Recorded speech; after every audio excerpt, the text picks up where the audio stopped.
Hello, Kendra. Hi. How's your week going? It was nice yesterday. Today was back to school. Back to school. So it means I have to wake up super early. I don't like morning. Are you what are you pursuing in Oh school? no, my kids go to school and one of them, he has to Ah, be at the bus stop by 6 a.m. I can feel your pain. You know, the worst time for getting up early was when my kids went to seminary, and that was before high school. So high school was already early. So would get up at 5 o'clock in the morning. Oh man, yeah, that's what time he wakes up. That's insane. So today we're going to talk about, well, we can talk about any topic, especially when we get not very many people, but we were going to talk about rapid release and what a whale is in terms of rapid release. So looks like we've got one other viewer. Say hello to them.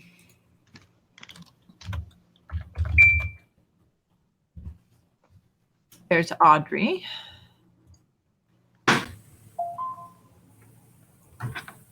Hello, Audrey. Hello, Lisa. I forgot the time. I wasn't watching the clock.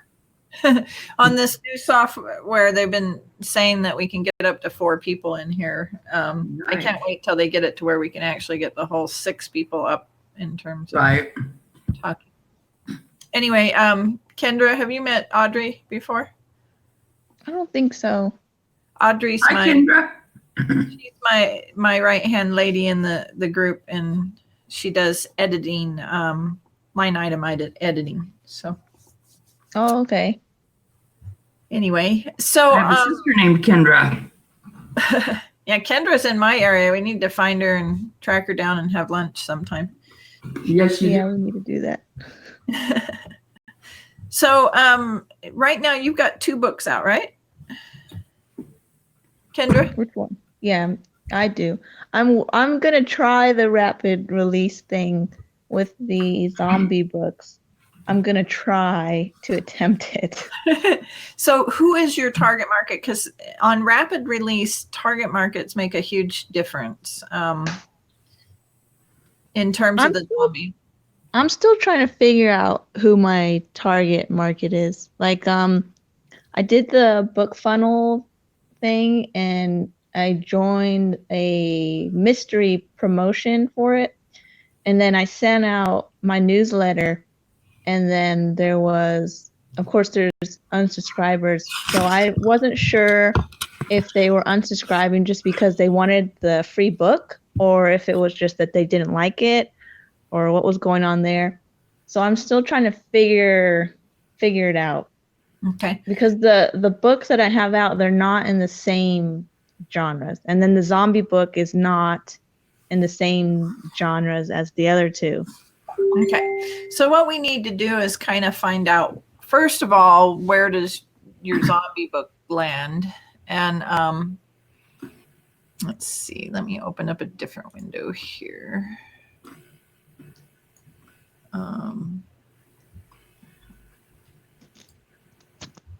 I have to turn this on and off to this. Okay.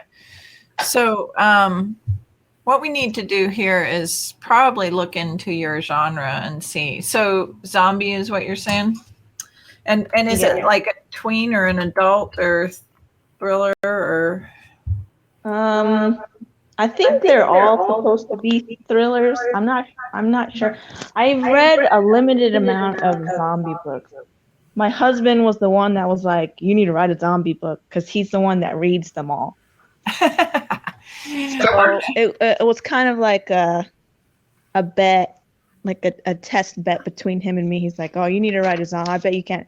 So I wrote it, and I'm getting good feedback from the beta readers. So I like hearing that. I'm assuming it'll be fine, but I'm not. You never know. He told me all the what is it called? The rules of writing zombie books. Like they have rules that they don't say out loud or whatever.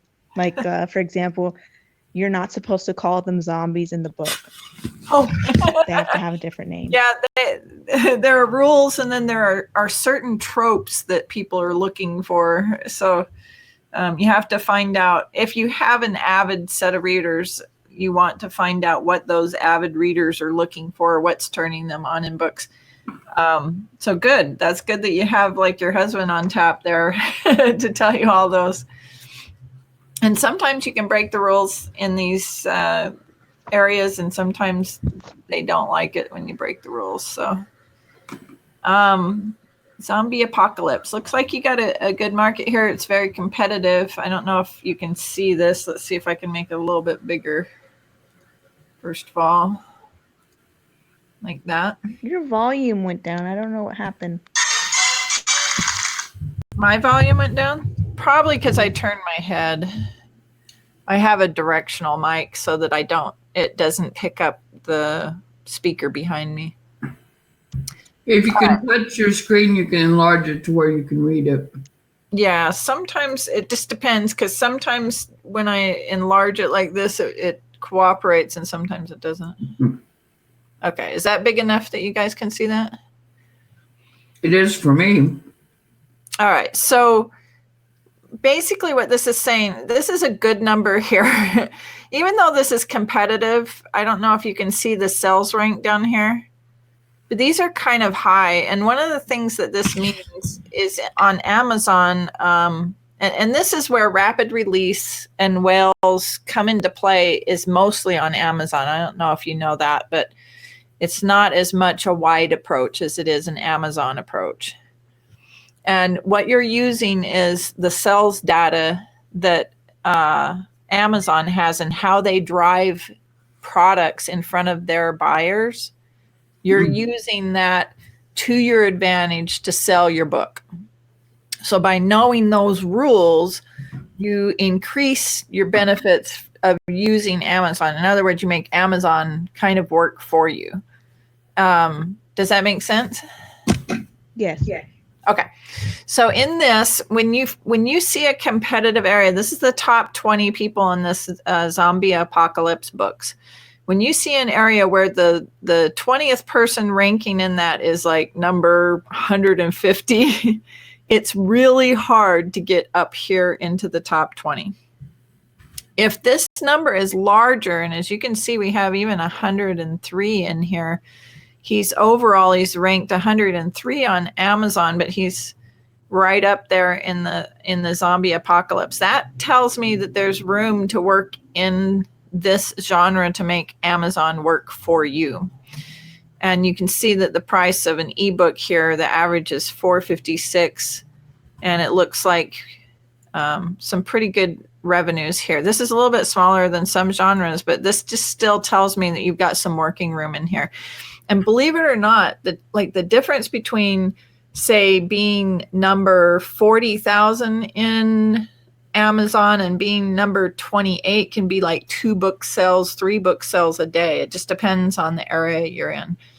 So if you can bump your sales through ads and things like that to where you can get the sales to bump yourself into the next one, you can get to where you're quite visible in these, which is one of the strategies of the rapid release, is trying to get yourself to where you're selling so many books in an area. All right. So about the rapid release, let's look into your audience. Who's reading Zombie Apocalypse right now?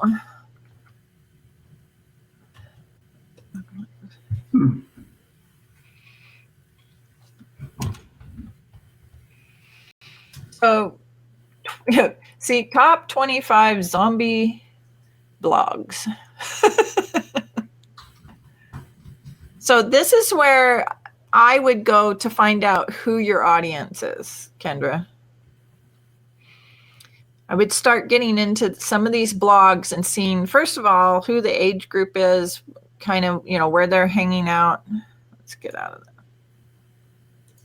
And it's not it wants me to sign in. Follow zombies in my blog. or it's not allowing me an area to get out of here. So I guess we'll get out of this one.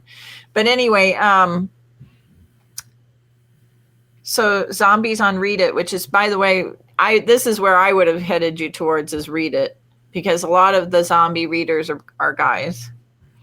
And this is another thing you might pay attention to in terms of who's reading zombies and what their mindset is in terms of what they want. So, they may not want, military type settings, different types of, as you can see, speculative science games.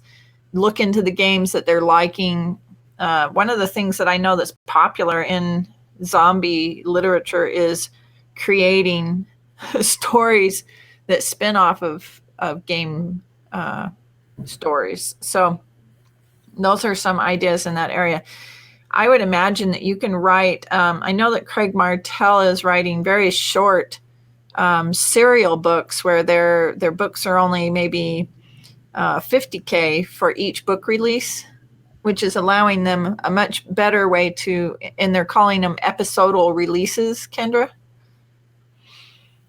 And so instead of it being more like a book, think of it like Netflix, and how long a series would be, like an hour and a half. So episodal, and they're selling those books a little bit lower priced, but they're still yielding a pretty good value, especially in the ebook and Kindle unlimited reading area. So, any thoughts? No, I'm just writing everything down.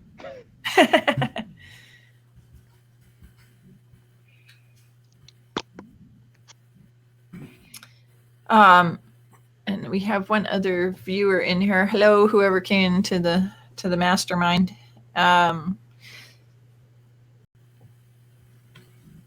If most of your readers are on Read It, then your age group is somewhere between 17 and probably 32, male, usually gamers, which this is another way that if you start to profile your readers, you're going to know where they are. Oh, it's Joanne. See if we can add her without, let's see how we...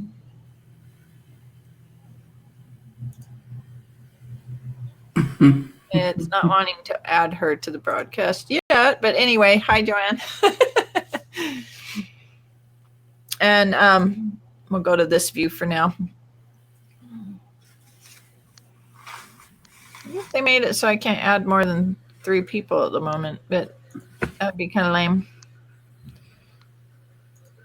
All right, so right now we're talking about rapid release, Joanne, and for you, this is probably more of a boring topic because for nonfiction writers, rapid release is not as applicable. But one of the other ways that you can kind of take advantage of multiple releases on a nonfiction book is called cloning. And I don't know if you've heard of the eMyth, but eMyth is is a nonfiction book. Let's go into books here. And I'll show you some interesting things about eMyth. This is how the application applies to nonfiction. eMyth is by Michael Gerber, and he has just some wonderful storytelling skills and wonderful book about how to do business. Love his book. But he kept getting calls because it was a book about business and the mindset and everything. And he kept getting calls coming in saying, well, yeah, that's nice, but I'm a chiropractor or I'm a realtor or this. And he'd say, yeah, it applies. And, and then finally he got so many of those calls that he started writing the eMyth for the chiropractor, the eMyth for the realtor, and the eMyth for the coach and consultant person. And he said that he literally was in Scrivener and had the same book and just added like 1 or 2 chapters and changed everything else to in your chiropractic office instead of in your business. And that's all he did. And they call that, well, I call that cloning. It's my own personal term. And so he sold a bazillion more books to people who they weren't as interested in the E-Myth as they were in a very niche specific situation. And this strategy can be applied to just about any nonfiction book. And he went on to, if you see this, realtor, the contractor, he has like all of these, the attorney, the bookkeeper. I mean, you just, and he even said himself, this is pretty much the same book, just reinvented. And, which I found to be quite funny. So, but anyway, that said, we were talking about rapid release. And so on Amazon, Kendra, the book is, the reason that you do the rapid release, and they try and, release between about 7 days between each one, or a month. There's 2 different strategies, is that the also bots, which have you heard of the also bots in Amazon, Kendra? No, I've never heard of those. Okay, so let's go in here and let's see what Amazon is doing. So Amazon is not a bookstore. It is a search engine. And that search engine has one purpose, and that is to sell books. They don't really care about you as much as they care about the customer, because the customer is the one buying.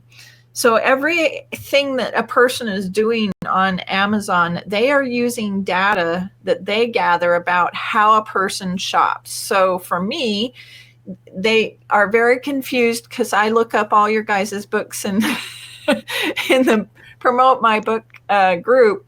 And so they think I like pretty much everything. So I get suggestions about absolutely everything. And so my also bots down here are going to look a little bit different. But if you look here, this is books in the series. And if you don't have a series, and this is another reason a series promotes itself, okay, is this is 10 books in his series, which tells me that there's a huge amount of potential in this genre to have series books. Okay.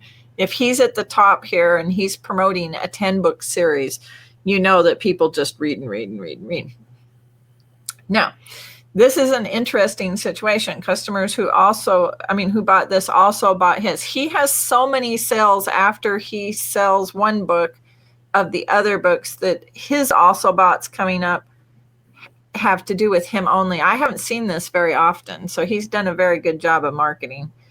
But normally you would see something like this down here, and this is sponsored products. And what this is, Kendra, this is where on Amazon, when you do a product sponsored ad, so what you do is you pick a book like his Dead Days, and you'd run an ad that says, I want this ad to show up on this author's, near this author's book when they're there, then they will see, these are paid ads down here. But as you can see, people are saying, well, if somebody's buying Dead Days, then they'll probably buy my book, Affliction Z. And this results, from what I understand, this results in quite a few click-throughs and sales in the product sponsored ads. But also bots are right down here. So let's see if we can find a book that's not so narcissistic here. Narcissistic, really? Well, that loves itself. Yeah. All right. So this is not scanned down too far. Okay. So here we go. So see where it says customer who bought this item also bought these.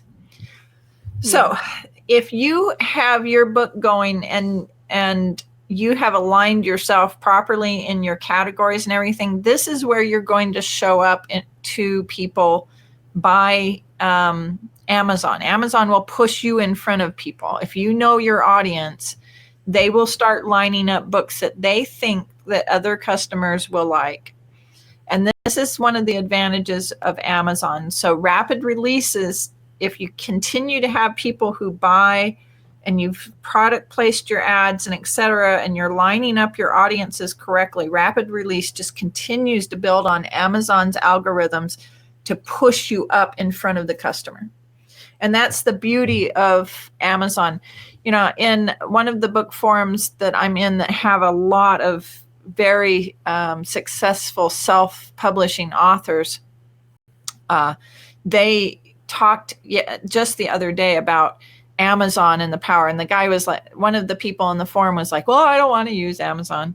And the rest of them were like, well, everybody cutting, you know, 100,000 a year on their books in terms of revenue uses KU and uses the Amazon algorithm, at least for the first 6 months. So, you know, this is a huge area in terms of getting to know the market and everything. And I know that a lot of authors are like, well, I just want to write how I want to write. Well, that's great. Write how you want to write and market how you want to market. But what I keep telling everybody is that if you treat this like a business and you want to become an author who makes money and stays at home, goes to the beach, on weekends and writes and travels and does things that they want to do, you have to cater to what a wider market wants. And you have to play by the rules. One of the things that I started saying to a lot of the people that I'm coaching is take the emotional aspects of your book writing out. Just take out your emotions and start looking at the laws of the marketing that's going on, because marketing doesn't have any emotion. Despite what people think, it's like, if I write this, then everybody will come, and it doesn't work like that. It's, I mean, it does if you write to a genre that is looking for a specific product, but really marketing is not emotional. So you have two choices. You can be an artist that draws how you want and writes how you want, or you can also look for a market and write to that market. And when you write to that market, it'll allow you to also branch off eventually and write how you want. And you will get followers that go the direction of what I would consider creative writing that might not fit just exactly in a genre. So, do you have any questions? I've been talking quite a long time here. No, just absorbing. Just absorbing. And if you haven't read any in this genre, before you start writing, I would suggest that you run through KU, especially KU, because, and look at the top people who are promoting through KU, and because you can really rake in a lot of money through KU. Think of it as basically Netflix. And a lot of people are like, oh, I wonder how Netflix even makes money. But trust me, Netflix is making money hand over fist, and they just are raking it in. That's why they're able to continue creating new series now. They're becoming their own producers. It's a model that works. And KU is, it's only a few cents per page, but people get millions of page reads and make a lot of money off of KU. And the reason being that because of Amazon, once you start doing well and building that momentum, Amazon works for you. It starts taking some of that marketing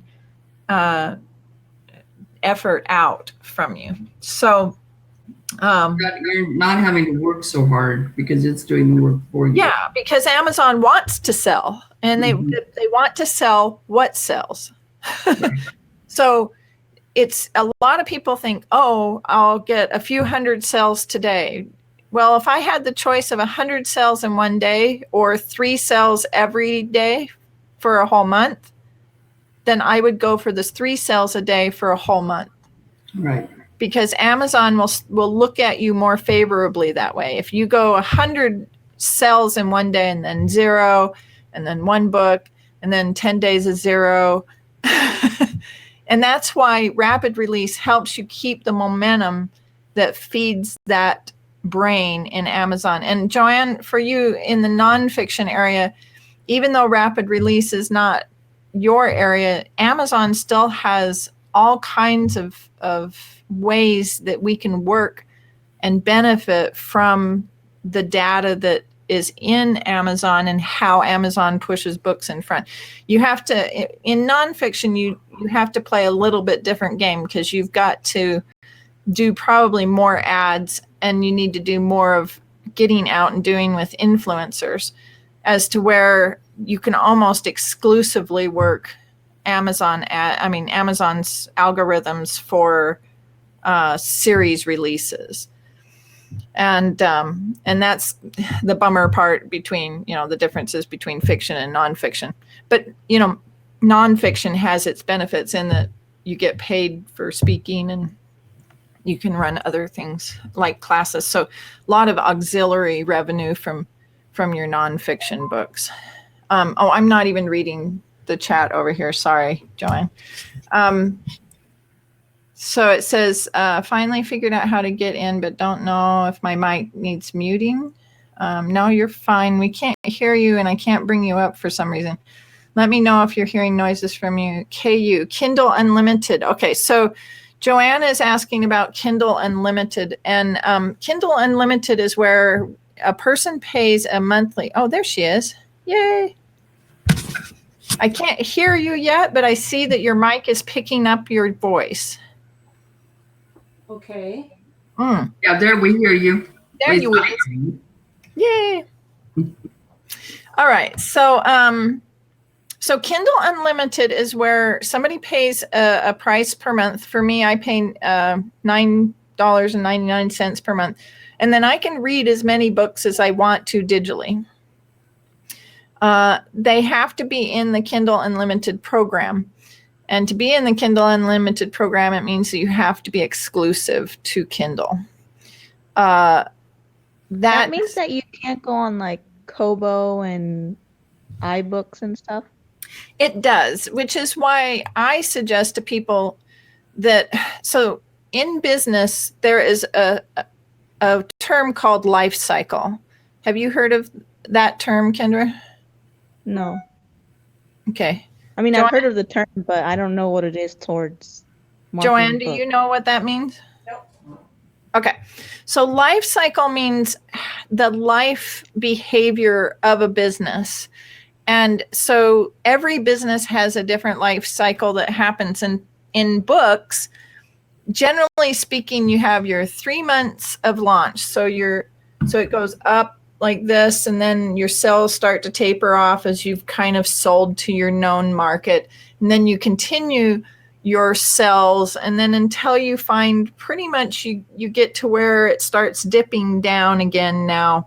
And then it'll kind of, if you have a following or you've done advertising and things like that, it'll continue to taper out and be even. But you usually have about 6 months, if you do your marketing right, where you've got a lot of sales going on because it's a new book to the market and there's a lot of buzz going on.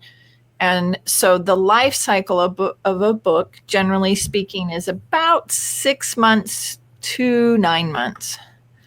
After that, it would be probably to your advantage to take it wide at that point, Kendra. So in other words, the strategy doesn't have to be, am I exclusive or am I wide? It is, when do I go wide and when do I stay exclusive? Does that make sense? Yeah. Okay. So some people have had their books in Kindle Unlimited for years and are still making more money than they would if they were outside of it. But that tends to be after you start building up your series.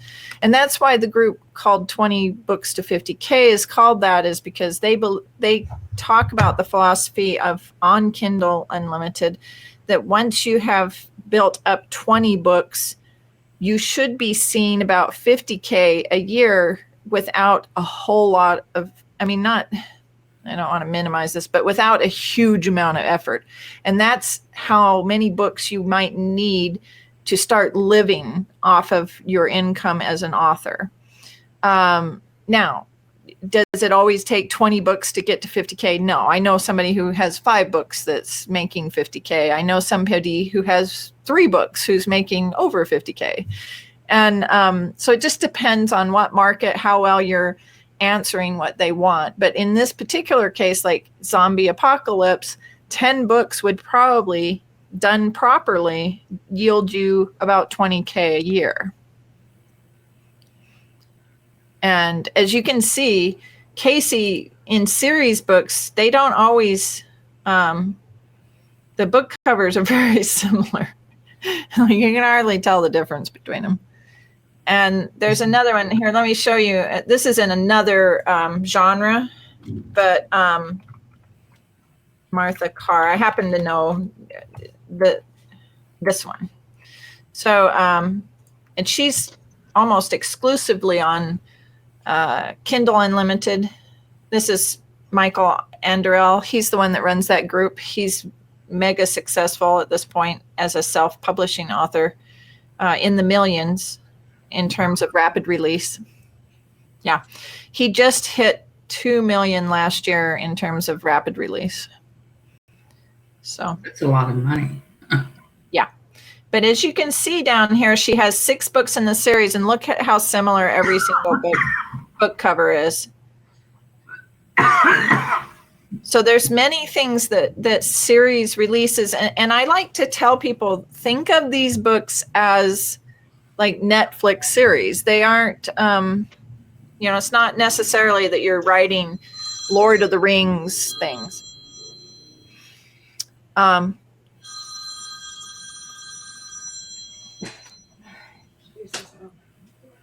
There's many benefits. So what do you think, Kendra? Hold on a second. I'm in a What did they say? I couldn't hear. No, I was just saying, what do you think? Oh, I'm sorry, say that again. I'm gonna give it a shot. I'm gonna try it out. I don't know if I'll be as successful, but I'll give it. Well, I'm shooting for the first one to come out like maybe like a week after the Walking Dead season ends this year. Oh, that'd be a good time to release it. It would be. And then hopefully by the time I release the first one, I'll be done with the second one to send it off to beta readers and editors, and then working on the third one, and then we'll see from there. Yeah. Another book that you might catch is Chris Fox's book on how to write faster, his 5,000 words a day.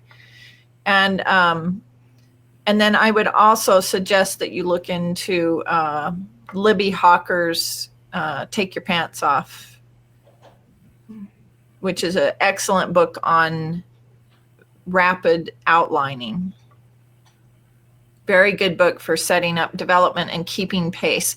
One of the things that you want to do in these rapid release books is to keep the beat going. You want to move them through. Just like look at the shows that, like, Walking Dead, and look how they build their beat and everything. And beat is, that feeling of tension coming up and things like that.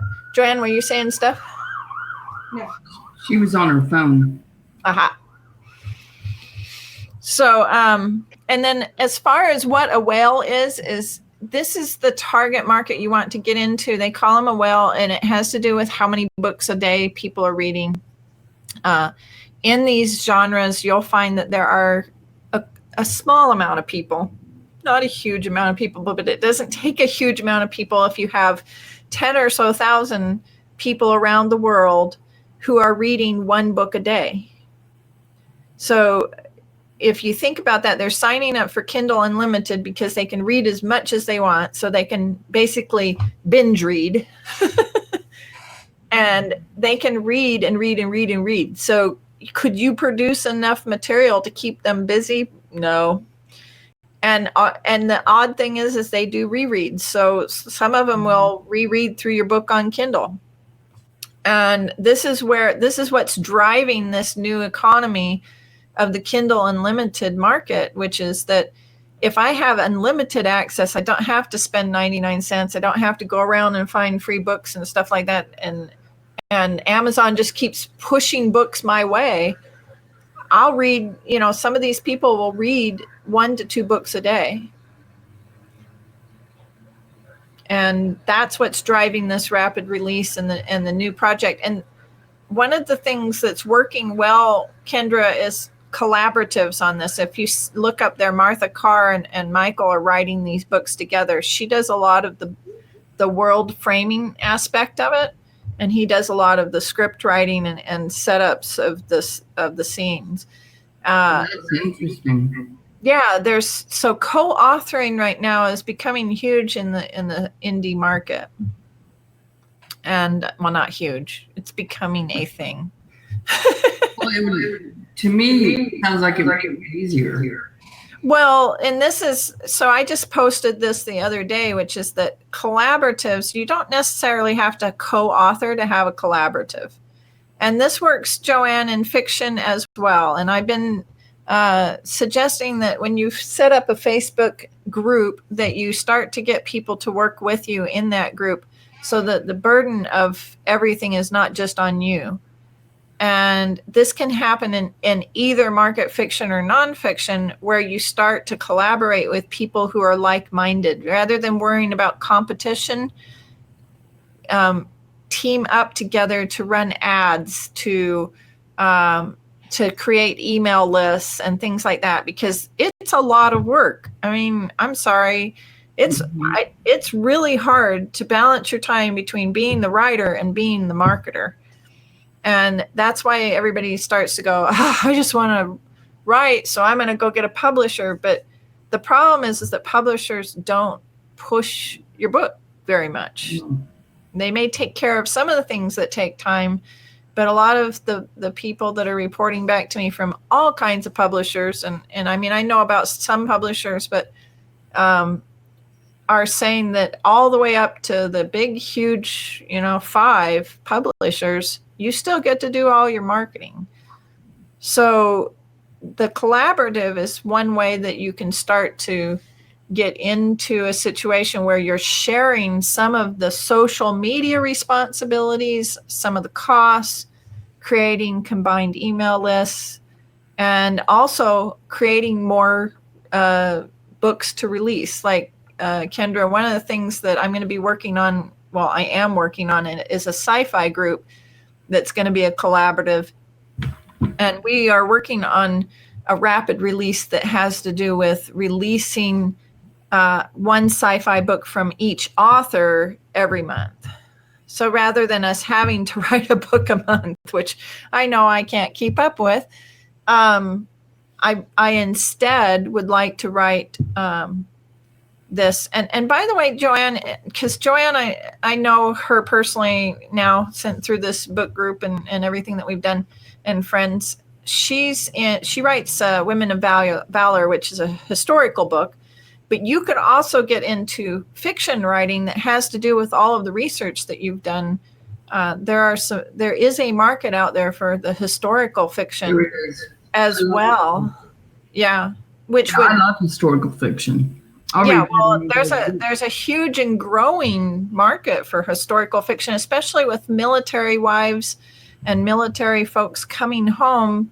They want to find out about other things. And even though Joanne does the Polish women in the Holocaust, if you were to branch out and go into women of valor who are within the new military situations that they've been in, there could be a whole horde of new clients that you could pick up from there. I think that it just would be amazing to start hearing some stories about women of valor in our day and age, in the Afghan war and things like that.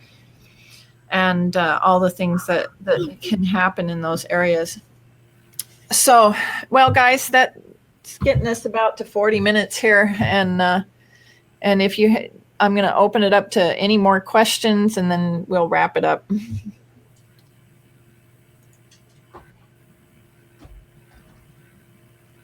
Preparedness 101 zombie apocalypse. That's a blog. I know. I think that's great. I actually like zombie stories, but I have to admit, Kendra, I want a zombie story that has a different swing to it, with, like, the zombies being like, or at least one zombie being intelligent or something like that. I think it'd be kind of cool to have at least, rather than just the mindless slaying. You mean like lemmings? Yeah, well, I mean, other than Apocalypse, or what is it? What's the Z movie that came out where the zombies are fast, you know? But anyway, World War Z. yes, and they were really fast. That would be kind of scary, but other than that, zombies don't scare me at all in terms of how slow they are, because there's so many things you could do to make it so that they couldn't get to you, but they never do that in the movies. You know, in Walking Dead, you're like, one day they're putting up spikes and things like that make it so that zombies can't get in, and then the next day they don't have the spikes up, and you're like, why don't you have the spikes? But they have to build, you know, the tension that way. So anyway, and I don't know if you know this, Kendra, but the military actually has zombie apocalypse training. Are you Oh, no, serious? I didn't know Yeah, that. they do. They actually have zombie apocalypse training. Now, it's tongue in cheek, but actually there are people in the military who do, like, are concerned that somehow, because we talk about zombies all the time, that there's going to be a real zombie apocalypse. So Well, there were some people that were eating people's faces that were on the bath salts. And everybody kind of went crazy there for a minute. It was like, oh my God, the zombie apocalypse is happening. The government had that's why I should. not real, and that zombies are not. It was pretty funny. I knew I shouldn't eat those bath salts. Okay, well, anyway. Well, they had a soapy taste to them. So. Oh. Please. All right, you guys. Well, I thank you for attending, Kendra. Thank you for attending, Joanna. And we will see you next time. I'm going to start. I finally got down my beat on this, and these will be at different times on the same day. Just like the first one in March is going to be at a time in the morning. Then the next week, it'll be a little bit more towards the afternoon. Then one that's in the afternoon and one that's in the evening, 4 weeks in a row, so that we pick up the ability for different people to attend. We have people all over the world in the group, so sometimes it's hard for them to attend these sessions if I don't move them around.